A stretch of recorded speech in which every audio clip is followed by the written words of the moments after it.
السلام عليك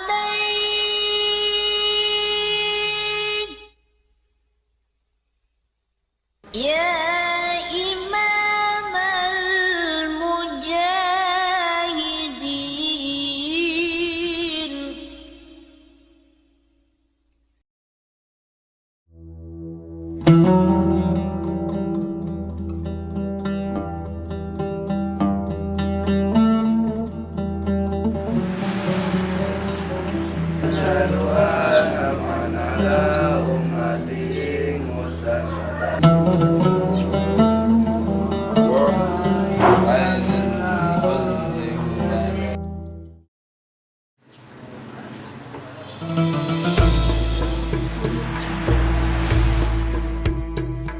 Pemimpin dimanapun dibutuhkan, apalagi pemimpin negara seperti negara kita Republik Indonesia ini. Pemimpin negara adalah pemimpin yang mau atau mengerti atau merasa dirinya dipimpin.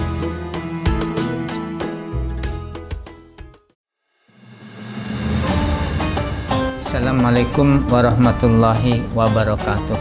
Saya Muhammad Tamrin selaku bagian pengasuhan Pondok Pesantren Al-Mu'awwanah. Kegiatan santri di Pondok Pesantren Al-Mu'awwanah ini ada dua, yaitu kegiatan di dalam dan kegiatan di luar. Kegiatan di dalam pondok itu sendiri adalah kegiatan yang mengarah kepada amanah-amanah pondok pesantren itu sendiri, di mana pagi hari mempunyai kegiatan mengaji, sore hari mengikuti kegiatan hafal, dan selanjutnya malam hari mengikuti kegiatan diniyah lailiyah.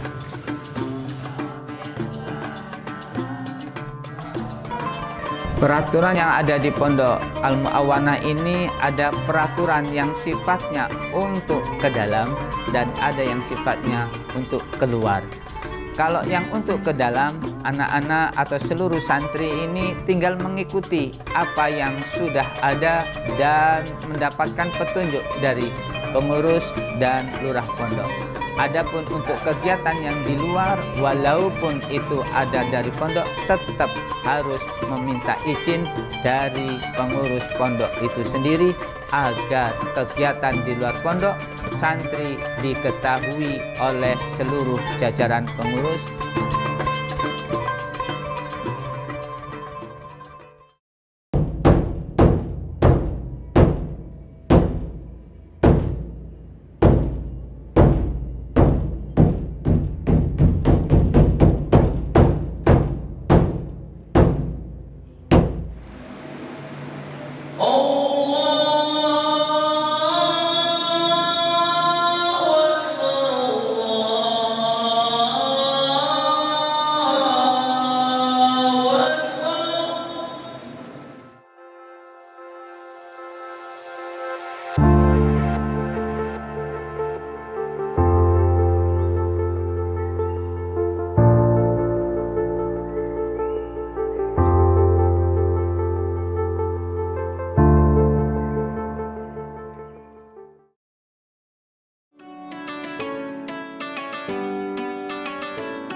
Untuk para santri yang melaksanakan kegiatan makan dan minum di Pondok Pesantren Al-Mu'awwanah khususnya putra ini adalah kami laksanakan dengan mengambil sendiri sesuai dengan selera sendiri dan disediakan dengan ada yang ada di situ, dan istilah zaman sekarang adalah dengan namanya prasmanan atau swalayan, melayani dirinya sendiri.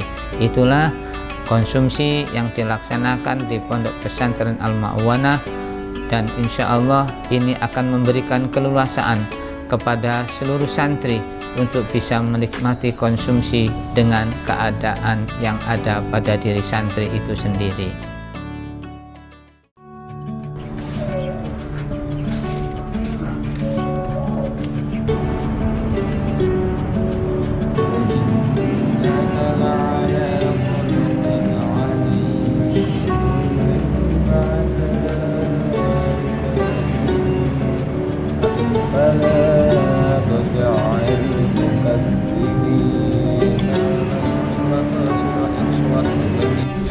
Oke, bismillahirrahmanirrahim. Assalamualaikum warahmatullahi wabarakatuh.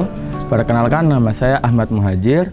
Umur saya 17 tahun. Saya berasal dari Kerui, Pesisir Barat. Kegiatan kita lakukan itu ada banyak. Contohnya saja seperti piket harian itu untuk menjaga lingkungan kita agar tetap bersih. Lalu juga kita memiliki kegiatan sholawatan dan sebagainya menjaga agar lingkungan pesantren kita tetap terjaga akan segi agama dan juga nilai-nilai pesantrennya tidak hilang. Dan juga kita mengaji tidak hanya di satu tempat namun tersebar, ada yang di aula, di asrama, dan juga mungkin ada yang di halaman, agar pesantren kita tuh lebih terlihat sebagai pesantren yang memiliki nilai positif bagi para santrinya. Menurut saya pondok pesantren itu adalah hal penting, pendamping penting bagi para anak muda zaman sekarang. Mengapa demikian? Karena pada dasarnya di zaman ini banyak anak muda yang tidak paham akan agama dan banyak anak muda yang tersesat akan budaya-budaya luar. Maka bagi kita para anak muda, ilmu agama itu adalah hal yang penting. Maka pondok adalah jawaban bagi kami mengapa kami memilih mondok sambil sekolah.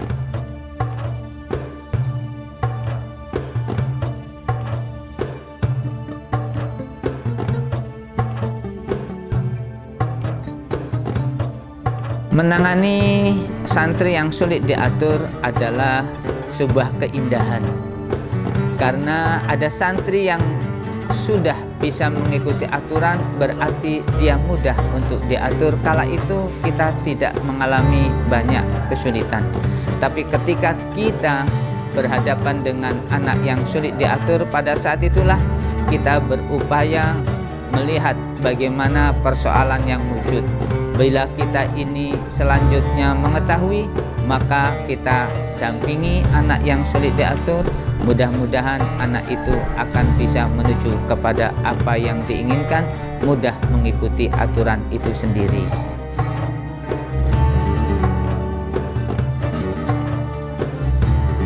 Pemilihan pengurus di pondok pesantren dilakukan secara langsung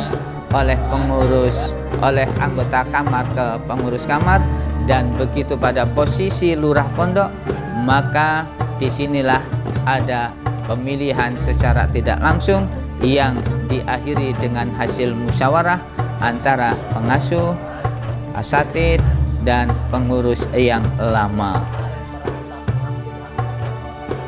Penanaman jiwa politik oleh pengurus kepada santri itu adalah sebuah perkembangan yang sangat bagus dan dinamikanya begitu indah. Karena santri sudah tidak buta terhadap politik yang ada di negeri ini. Dengan hal yang demikian ini, santri pun juga begitu banyak tahu perkembangan-perkembangan dari pemerintahan, baik di tingkat RT, lingkungan, kelurahan maupun kecamatan. Sehingganya pengurus mendidiknya dengan mengupayakan seluruh santri mau taat kepada pengurusnya, seluruh santri mau mengikuti gerakan-gerakan yang dilakukan oleh pengurusnya tanpa menghilangkan kebebasan untuk mewujudkan ketaatan itu sendiri. Sehingganya santri dalam melaksanakan ketaatan dan pengurus dalam mendidik politik kepada santri sehingganya lebih bervariasi lagi, karena tidak membatasi di dalam sebuah ketaatan itu sendiri.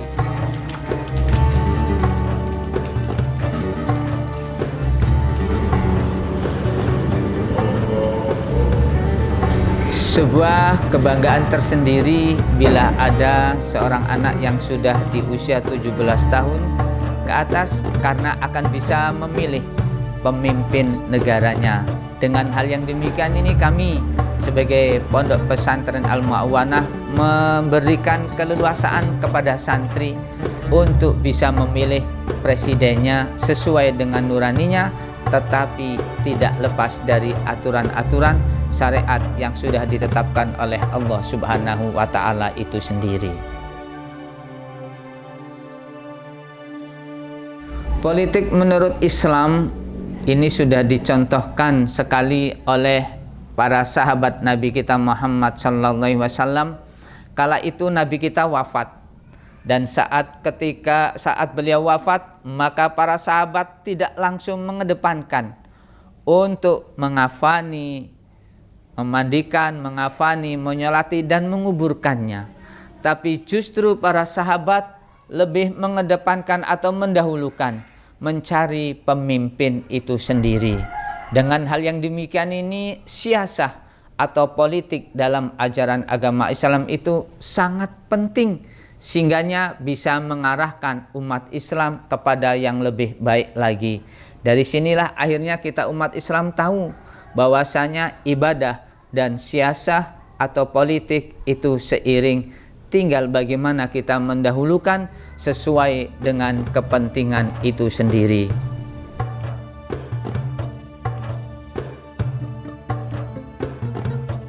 Ilmu agama sendiri itu adalah ilmu kepercayaan kita, suatu ilmu yang membatasi kita, suatu ilmu yang menuntun kita agar kita melakukan sebuah kebaikan dalam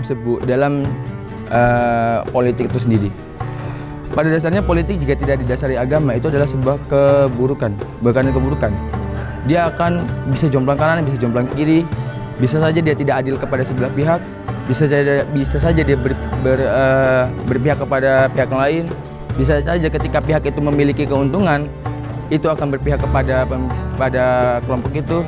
Nah, dengan hadirnya agama dalam sebuah politik, maka adalah rasa timbul takut, adalah rasa timbul taat, adalah rasa timbul tanggung jawab, yang dimana orang-orang di politik itu yang melakukan itu akan merasa takut ketika mereka curang, akan diawasi oleh Tuhan yang Maha Kuasa. Mereka juga akan merasa bertanggung jawab karena mereka telah dititipi sebuah amanah, dan juga mereka akan lebih teratur jika ada agama. Karena jika hanya berdasarkan kepada moral, manusia menciptakan sebuah moral, manusia menciptakan sebuah peraturan, maka di saat itu juga manusia bisa melanggarnya.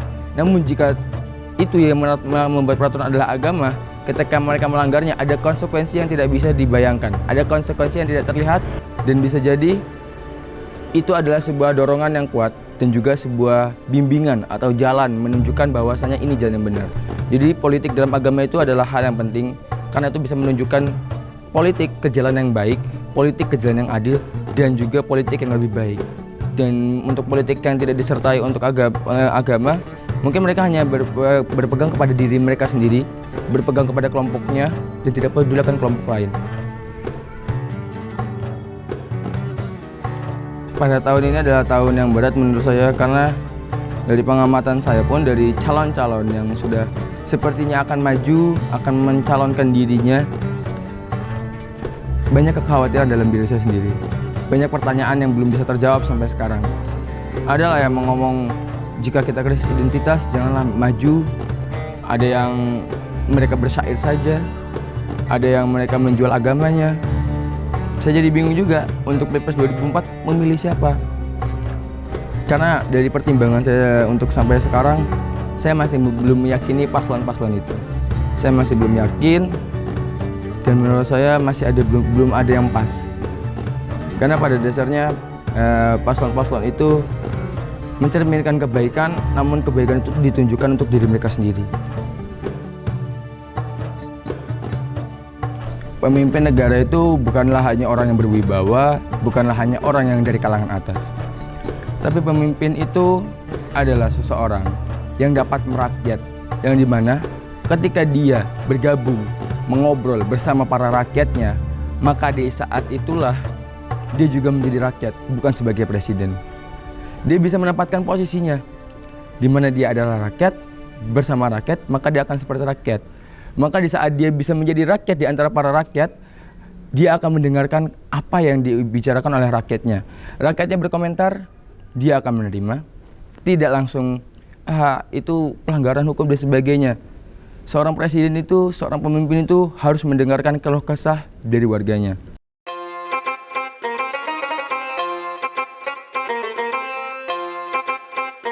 Pendapat saya untuk Pilpres 2024 ini, semoga saja bisa jadi baik, dan semoga saja para pemuda, generasi muda, generasi tua, dan sebagainya, dan seterusnya itu bisa memilih pilihan yang baik. Kalau untuk saya sendiri, saya masih bingung untuk memilih yang mana, tapi saya usahakan saya akan tetap memberikan suara saya dan tidak golput.